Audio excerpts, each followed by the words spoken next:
जय हिंद साथियों, स्वागत है आप सभी का हुनर एजुकेशन के इस ऑनलाइन प्लेटफॉर्म पर। कैसे हैं दोस्तों? उम्मीद है बढ़िया होंगे।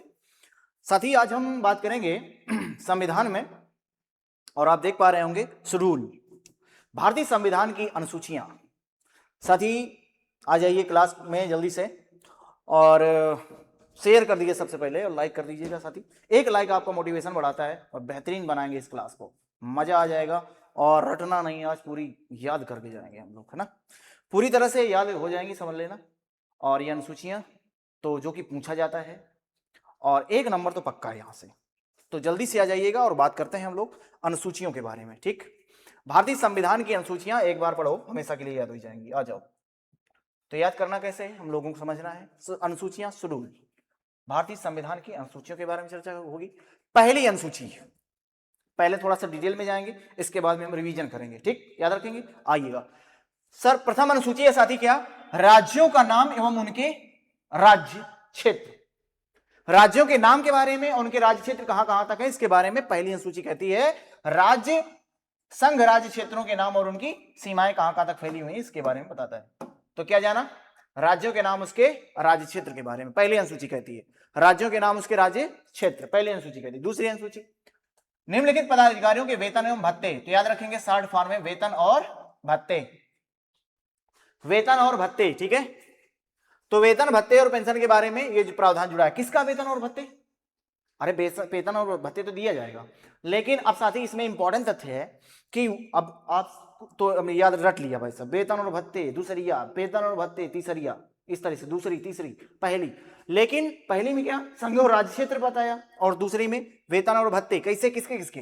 भारत का राष्ट्रपति के, राज्यों के राज्यपाल के, लोकसभा के अध्यक्ष और उपाध्यक्षों के, राज्यसभा के सभापति और उपसभापति के, राज्य विधानसभाओं के अध्यक्ष और उपाध्यक्ष के, राज्य विधान परिषदों के सभापति और उपसभापति के, सर्वोच्च न्यायालय के न्यायाधीश के, उच्च न्यायालय के न्यायाधीशों के, भारत का नियंत्रक एवं महालेखा परीक्षक के। ये सारे तथ्य जो हैं बड़े इंपॉर्टेंट हैं, इनको साथ याद करना है। ठीक है, तो राष्ट्रपति तो याद रहेगा। इसके बाद जो संसद वाली चीज होती है, राष्ट्रपति, लोकसभा, राज्यसभा के सभापति और उपसभापति, अध्यक्ष विधानसभा के, अध्यक्ष विधानसभा के सभापति, राज्यपाल, है ना। तो ये नियंत्रक एवं महालेखा परीक्षक, ये इन सभी के जो है कि वेतन एवं भत्ते, जो कि उच्च न्यायालय और मुख्य न्यायालय के न्यायाधीशों के, इन सबके वेतन और भत्तों की बात करता है अनुसूची 2। उम्मीद है समझ पा रहे होंगे आप लोग। दूसरी बात, तीसरी अनुसूची है आपकी, जिसमें क्या बताया गया है साथी? पदाधिकारियों के यहां पर दी जाने वाली शपथ के बारे में। शपथ, प्रतिज्ञा, शपथ लेते हैं, कसम खाते हैं हम, प्रतिज्ञा लेते हैं, शपथ लेते हैं। तो किसमें किसमें शपथ लेंगे? तीसरी, कहेगा 3 कसम खाएंगे, तो तीसरी क्या में का है? कसम, शपथ। तो पहली में संघ और राज्य क्षेत्रों के बारे में, दूसरी में वेतन और भत्ते, निम्न पदाधिकारी, आपने देखा। तीसरी में शपथ, कसम खा लेते हैं। किसकी कसम खाएंगे? आगे संघ, संघ के मंत्री, उनकी शपथ के बारे में। संघ मतलब यूनियन, यूनियन का मतलब स्टेट, यूनियन का मतलब कहां पर, स्टेट का मतलब कहां पर, भारत से है। यहां पर स्टेट का मतलब राज्य से है। समझ में आया? संसद के चुनावों के प्रत्याशी, संसद के सदस्य, है ना। सर्वोच्च न्यायालय के न्यायाधीशों की शपथ, महानियंत्रक लेखक परीक्षक, उनकी शपथ, राज्यों के मंत्री, और विधानसभा मंडल के, है ना, विधानमंडल के चुनावों में के प्रत्याशी, राज्य विधानमंडल के सदस्य और उच्च न्यायालयों के न्यायाधीशों, इन सभी के शपथ दिलाने का जो काम है इसमें दिखाया गया है तीसरी अनुसूची में। आइएगा चौथी अनुसूची में क्या दिया गया है। चौथी में साथी क्या बताया गया है? चौथी अनुसूची में राज्यों और संघ राज्य क्षेत्रों के लिए राज्यसभा के चुनावों का, राज्यसभा की सीटों का आवंटन, राज्यसभा की सीटों का आवंटन मतलब कितनी भी राज्यसभा में सीटें होंगी, कहां कहां पर कौन कौन से बांटी जाएंगी। पांचवी अनुसूची, अनुसूचित क्षेत्रों और अनुसूचित जनजातियों के प्रशासन तथा नियंत्रण से जुड़े प्रावधान का उल्लेख करता है। तो अनुसूचित जाति और अनुसूचित जनजाति के क्षेत्रों के बारे में बताता है ना। कौन कौन सी? छठी अनुसूची, असम, मेघालय, त्रिपुरा, मिजोरम राज्यों के जनजातीय क्षेत्रों के बारे में प्रशासन का उल्लेख करता है कि असम, मेघालय, त्रिपुरा, मिजोरम, याद रखेंगे, असम, मेघालय, त्रिपुरा, मिजोरम के राज्यों की जनजातियों, जो ट्राइब्स होती हैं, जो अनुसूचित जनजातियां हैं, उनके बारे में उल्लेख करता है अनुसूची 6। पांचवी में अनुसूचित जाति और अनुसूचित जनजातियों के प्रावधानों का नियंत्रण करता है, कंट्रोल से जुड़े प्रावधान है, लेकिन असम, मेघालय, त्रिपुरा, मिजोरम ये अनुसूचित जनजातियों का उल्लेख किया गया यहाँ पर। ठीक है। 4, अगली आते हैं सातवीं अनुसूची। सातवीं में दिया गया साथी शेड्यूल। शेड्यूल का मतलब आता है सूचियां। यहां पर दिया गया है लिस्ट के बारे में। सातवीं शेड्यूल में क्या है, लिस्ट के बारे में। कौन कौन सी लिस्ट है, संघ सूची, राज्य सूची और समवर्ती सूची शामिल किया गया है। यहां पर पूछ सकते हैं कि बताइए निम्न में से कितने विषय हैं, वर्तमान में कितने थे, पहले कितने थे और वर्तमान में कितने हैं। मूल संविधान में साथी 3 अनुसूचियों का प्रावधान क्रमशः मिलता है। पहली है संघ सूची, इसमें 97 विषय थे, राज्य सूची इसमें 66 विषय और समवर्ती सूची इसमें 47 विषय। ठीक, लेकिन वर्तमान की बात करें कि वर्तमान में संघ सूची में कितने विषय हैं, बड़ा इंपॉर्टेंट तथ्य होगा 100 विषय हैं साथी संघ सूची में। पहले कितने थे, 97, कितने बढ़े, 3 बढ़ गए। ठीक है, और संघ सूची में वर्तमान में कितने हो गए हैं, बोलेंगे 100, पहले कितने थे 97, याद रखिएगा।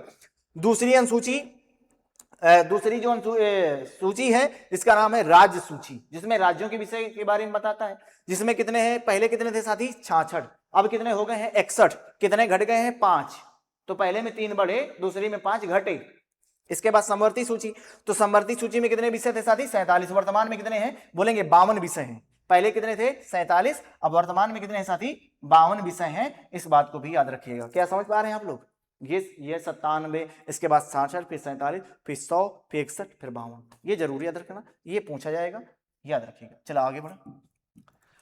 8वीं अनुसूची में साथी संघ सूची और राज्य सूची के विषय में जो प्रावधान यहां पर किया गया है कि संविधान द्वारा मान्यता प्राप्त भाषाओं का उल्लेख है ना। 8वीं अनुसूची में भाषाओं का उल्लेख किया गया। कितनी भाषाओं का उल्लेख है, बोलेंगे 22 भाषाएं शामिल की गई हैं इसमें वर्तमान में। ठीक है, पहले कितनी थी, तो बोलेंगे मूल संविधान में 14 भाषाएं थी और जोड़ा गया है। तो कब कब जोड़ा गया है, इससे प्रश्न जरूर पूछेगा, तो इसको समझना है। कौन कौन सी भाषाएं थी साथी, असमिया है, बंगला, बोडो, डोंगरी, गुजराती, हिंदी, कन्नड़, कश्मीरी, कोंकणी, मैथिली, मलयालम, मणिपुरी, मराठी, और इसके बाद नेपाली, उड़िया, पंजाबी, संस्कृत, संथाली, सिंधी, तमिल, तेलुगु, इस तरह से, और बाद में उर्दू को भी जोड़ा गया है। तो इस प्रकार से आपने जो जाना कि मूल संविधान में 14 भाषाएं थी, इनमें जो है कि जोड़ी गई कितनी और संशोधन करके, अमेंडमेंट करके जोड़ी गई हैं भाषाएं, उसको समझना है। कौन कौन सी जोड़ी गई, कब कब जोड़ी गई हैं, उस बात को भी समझना है। देखिएगा, सिंधी भाषा को 21वें संविधान संशोधन सन 1967 में जोड़ा गया। सिंधी भाषा को कब जोड़ा गया साथी, कौन से संविधान संशोधन द्वारा जोड़ा गया, बोलेंगे सन 1967 में 21वां संविधान संशोधन द्वारा जोड़ा गया। फिर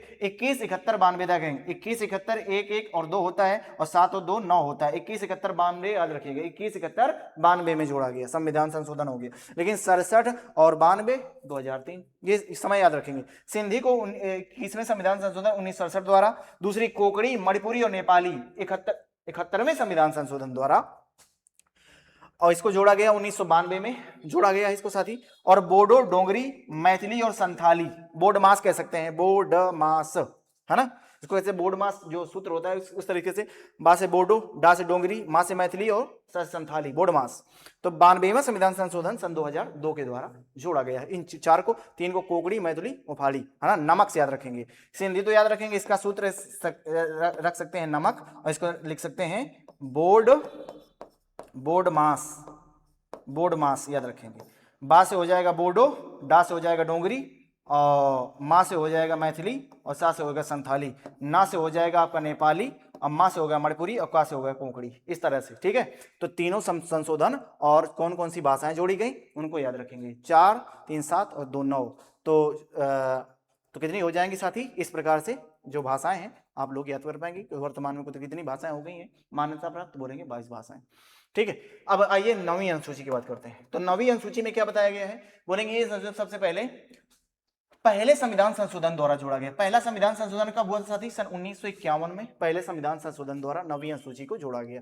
क्या था इसमें, यहां पर ये भूमि सुधारों तथा जमींदारों उन्मूलन के लिए बनाए गए अधिनियमों और नियमों, विनियमों आदि को न्यायालय में न्यायिक पुनरीक्षण सख्त से बाहर कर दिया जा सके। ठीक है, पहले इन्हें न्यायालय में चुनौती नहीं दी गई थी, दी जा सकती थी। अब इसमें वर्तमान में लगभग 282 प्रविष्टियां हैं जो कि विभिन्न संविधान संशोधनों के द्वारा जोड़ी गई हैं। साथी सर्वोच्च न्यायालयों में वामन राव मामले में सन 1981 ईस्वी में निर्णय दिया गया क्या कि 24 अप्रैल सन 1993 में केशवानंद भारती बनाम केरल राज्य के द्वारा एक वाद आया केस, इसके बाद में 9वीं अनुसूची शामिल कर दी गई जिसमें कानूनों की न्यायिक समीक्षा की जा सकती है। ये बड़ा इंपॉर्टेंट तथ्य बनता है। केशवानंद भारती बनाम केरल राज्य 1981 में इसको जोड़ा गया था, एक केस आया था। इसके बाद में केशवानंद भारती बनाम केरल राज्य में 1973 में बताया गया कि जो भूमि अधिग्रहण अधिनियम से संबंधित है, शॉर्ट में याद रखें, भूमि अधिग्रहण अधिनियम, भूमि अधिग्रहण अधिनियम संबंधित है 1973 केशवानंद भारती बनाम केरल राज्य। ठीक है, तो 9वीं अनुसूची को जोड़ा गया है। आइएगा 10वीं अनुसूची में, तो ये दल बदल बताती है, दल बदल, ठीक है, के आधार पर संसद और विधानसभा के सदस्यों को निरंतरता संबंधित प्रावधान है।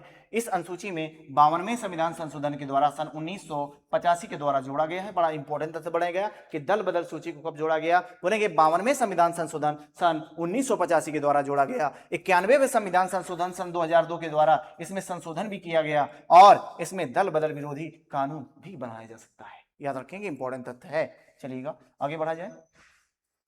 अब यहां पर आते हैं साथी 11वीं अनुसूची में, तो इसमें पंचायतों की शक्तियों तथा उत्तरदायित्व का निर्धारण किए गए हैं। इसमें तो कितने विषय बताए गए हैं, बोले पंचायतों का उल्लेख है। कितने विषय हैं, बोलेंगे 29 विषय हैं। इन अनुसूची किस संविधान संशोधन के द्वारा जोड़ा गया, बोलेंगे 73वें संविधान संशोधन सन 1992 के द्वारा जोड़ा गया। बोलेंगे 11वीं अनुसूची में क्या बताया गया, बोले पंचायतों का उल्लेख है। किस संविधान संशोधन के द्वारा जोड़ा गया, बोलेंगे 73वें संविधान संशोधन सन 1992 के द्वारा जोड़ा गया। और कितने विषय हैं, इसमें 29 विषय हैं। ये बड़ा ही इंपॉर्टेंट तथ्य है, जरूर याद रखिएगा इसको। ठीक है, 12वीं अनुसूची में आते हैं। इसमें नगर पालिकाओं की शक्तियों का उल्लेख है। कह सकते हैं कि 12वीं अनुसूची में क्या है, बोलेंगे नगर पालिका के बारे में बताया गया है। नगर पालिकाओं का उल्लेख है। कितने इसमें विषय रखे गए हैं साथी, इंपॉर्टेंट तथ्य होगा, 18 विषय रखे गए हैं। इस अनुसूची को किस संविधान संशोधन के द्वारा जोड़ा गया है, बोलेंगे 74वें संविधान संशोधन सन 1992 के द्वारा जोड़ा गया है।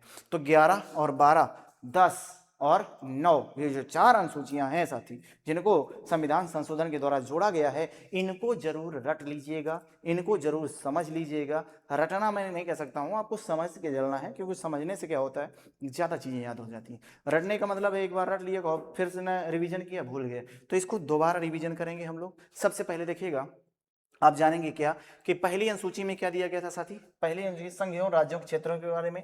दूसरी अनुसूची में क्या बताया गया था साथी, दूसरी अनुसूची में बताया गया था वेतन और भत्ते के बारे में। तीसरी अनुसूची में साथी क्या बताया गया था, आपने जाना, तीसरी अनुसूची में बताया गया था किसके बारे में, शपथ के बारे में। चौथी अनुसूची में राज्यसभा में सीटों का आवंटन है। 5वीं अनुसूची में ज्यादा अनुसूचित जाति और अनुसूचित जनजातियों के बारे में। 6वीं अनुसूची में क्या बताया गया, असम, मेघालय, त्रिपुरा, मिजोरम की जनजातियों के बारे में उल्लेख करता है। 7वीं अनुसूची में क्या बताया गया, सूचियों के बारे में, लिस्ट के बारे में बताया गया था, जिसमें जो है कि 3 सूचियां हैं, राज्य सूची, समवर्ती सूची और संघ सूची के बारे में बताया गया था, जिनमें उनके विषय भी बताए गए हैं कि पहले कितने विषय थे, वर्तमान में कितने विषय हैं, उन सभी के बारे में हमने आपको बताया। 8वीं अनुसूची में क्या बताया गया, बोलेंगे 8वीं अनुसूची में साथी क्या बताया गया था, भाषा के बारे में, जो कि पहले कितनी भाषाएं थी, वर्तमान में कितनी भाषाएं हैं, किस संविधान संशोधन के द्वारा कितनी कितनी भाषाओं को जोड़ा गया है, इनके सबके विषय में मैंने आपको बताया है। इसके बाद 9वीं अनुसूची की बात करें तो 9वीं अनुसूची में भूमि अधिग्रहण अधिनियम से संबंधित है। 10वीं अनुसूची दल बदल के बारे में बताती है और उसके संशोधन भी बताए गए 52वें संविधान संशोधन के द्वारा। और 11वीं जो अनुसूची है उसको 73वें संविधान संशोधन के द्वारा जोड़ा गया। और क्या सन 1992 में कितने विषय, बोलेंगे 29 विषय हैं। 11वीं अनुसूची नगर पंचायतों को उल्लेख करती है और 12वीं अनुसूची बताएंगे नगर पालिका के बारे में, जो कि 74वें संविधान संशोधन 1992 के द्वारा जोड़ा गया इसको। और इसमें कितने विषय हैं, बोलेंगे 18 विषय हैं। उम्मीद है साथी ये क्लास आपको पसंद आई होगी। अगर पसंद आई है तनी सी भी साथी तो लाइक जरूर करिएगा। अगर मेरे नए दोस्त हैं तो चैनल को सब्सक्राइब जरूर कर लें, बेल आइकन को प्रेस कर लें, जिससे आने वाला नोटिफिकेशन भी मिलता रहे साथी। अगली क्लास में और भी बेहतरीन तरीके से आऊंगा साथी, इसलिए आप लोग प्लेलिस्ट में जाकर के भी आप देख सकते हैं। और मिलते हैं साथी अगली क्लास में, तब तक के लिए जय हिंद, जय भारत, थैंक यू।